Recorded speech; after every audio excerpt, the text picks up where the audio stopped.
Ну чия ж машина? Сімейна історія про суд, автомобіль і образи.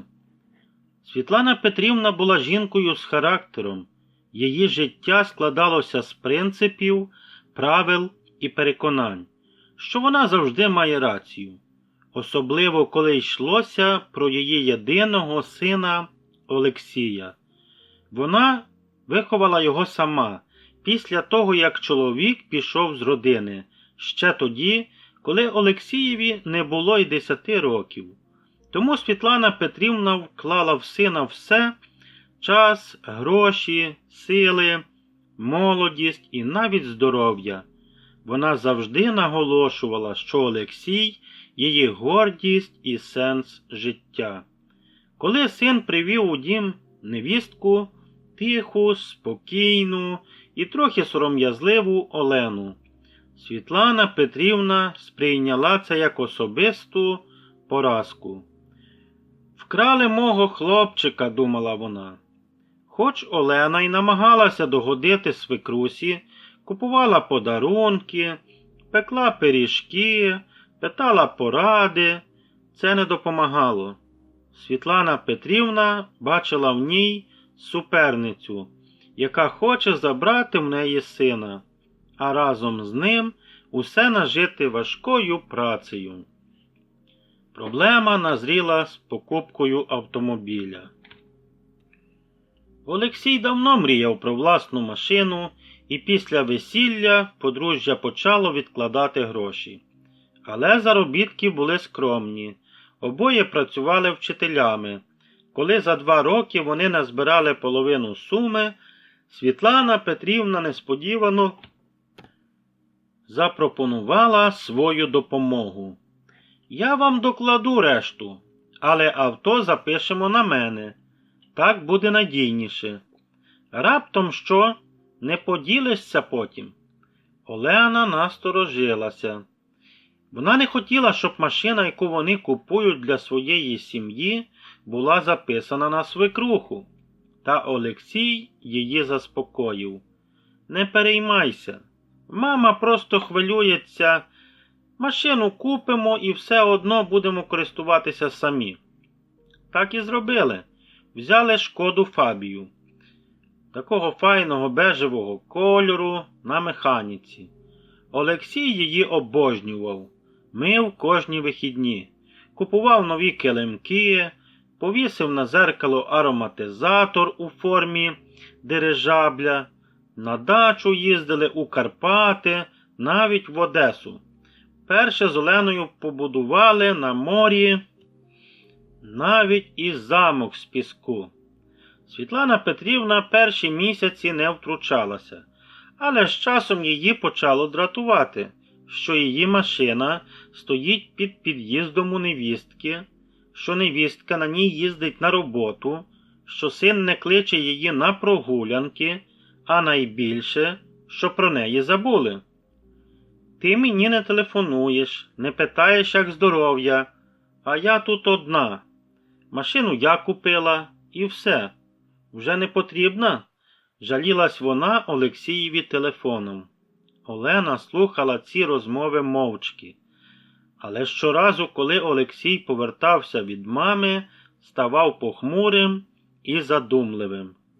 Одного вечора, коли вони поверталися з супермаркету, на парковці їх чекала Світлана Петрівна. Вона стояла біля машини з ключами в руках. «Я прийшла забрати її. Вона моя. Я записана в техпаспорті». «Мамо, навіщо ці ігри? Ми ж домовилися, що ти просто підстрахуєш», – сказав Олексій. «Я передумала, машина буде у мене. Ти зрадив мене, Олексію, і дружина твоя так само маніпуляторка». Олена спробувала щось сказати, але Світлана Петрівна не слухала. Вона сіла за кермо, завела двигун і поїхала. Наступного дня подружжя подало заяву в поліцію про незаконне заволодіння транспортним засобом. Але згодом її відкликали. Не хотіли виносити сміття з хати. Тоді Олексій пішов до матері поговорити. Віддай машину, сказав тихо. Не віддам. Вона моя. Я заплатила. Ти можеш купити собі іншу. Хочеш, я тобі подарую стару свою Таврію. Ще від діда, що залишилася. Це була остання крапля. Через місяць Олексій подав на розірвання шлюбу. Але не з Оленою, а з матір'ю. Він перестав з нею спілкуватися.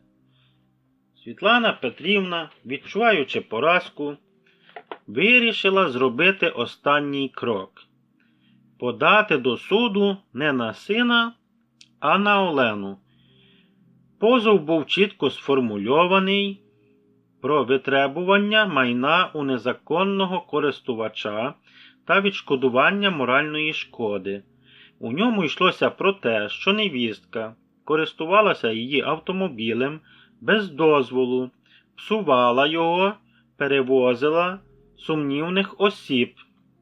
Мова йшла про подруг Олени, а також не визнає материнських заслуг і завдала психологічної травми. Олена була в шоці. Вона ніколи в житті не думала, що опиниться в суді, та ще й через машину.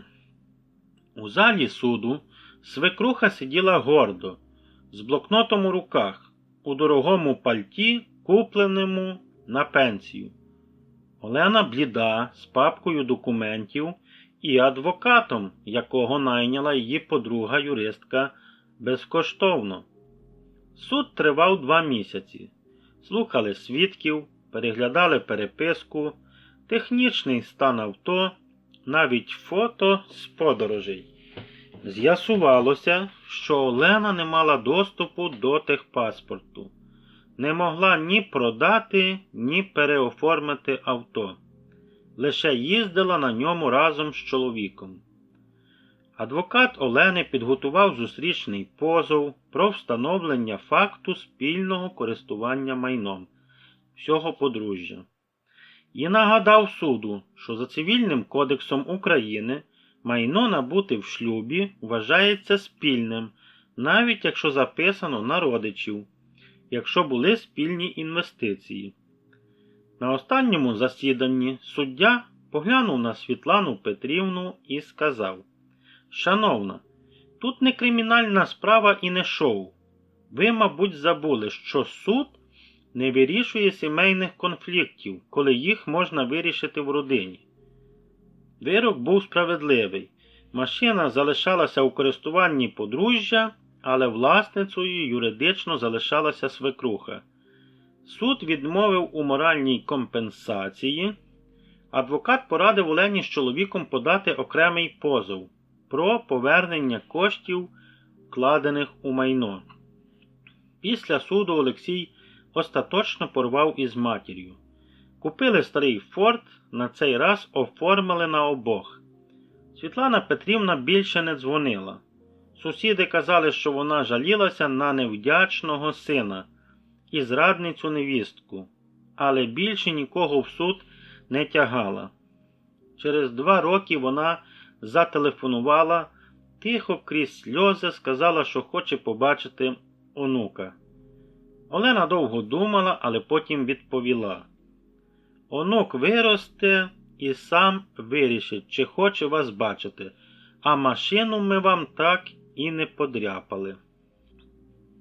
Мораль цієї історії така: іноді майно стає приводом для того, щоб вийшла назовні справжня причина конфлікту.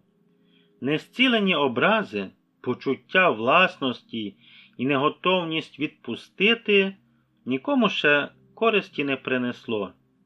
Але ніякий автомобіль не вартий родинного розколу.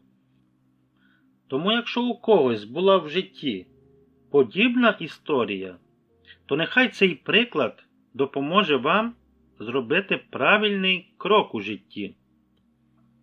І потрібно пам'ятати, що ми можемо втратити майно, але ми не повинні втрачати свою людяність.